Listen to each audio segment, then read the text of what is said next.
Hey guys, it's Kate, and welcome to another episode of Things I Wish Someone Had Told Me Before I Started Yoga.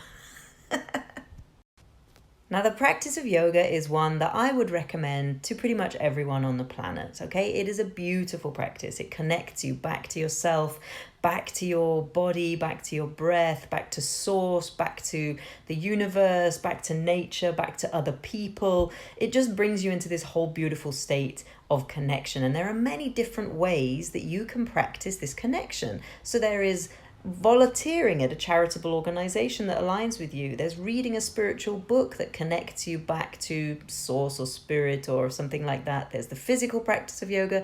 There's sitting in meditation. There are 100 different ways that you can practice the practice of yoga, and you've got to find one that works for you. This in itself makes you feel good. Yeah, you feel great. It's a fantastic thing to do. It's a fantastic way of reconnecting. The word yoga itself in Sanskrit literally means to yoke, to connect together.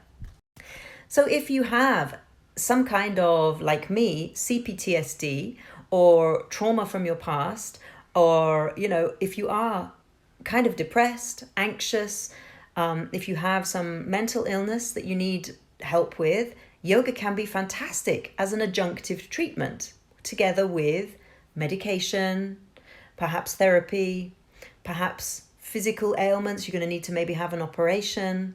What yoga is not is a cure-all for everything. Now, don't get me wrong, yoga is going to help. Yeah, it's going to help with your anxiety. It's going to help with depression. It's going to help you to manage your CPTSD triggers. It's going to help you to regulate your emotions better so that you can deal with day-to-day life.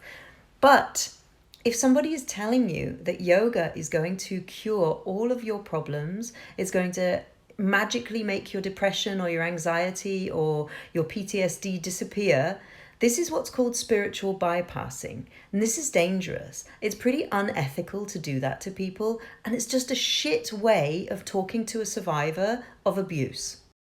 Now, yes, of course, there are these stories that you'll find of people who have simply left their depression behind, who have gone to a yoga class and had no anxiety anymore. You'll find stories everywhere of people who have cured cancer with meditation.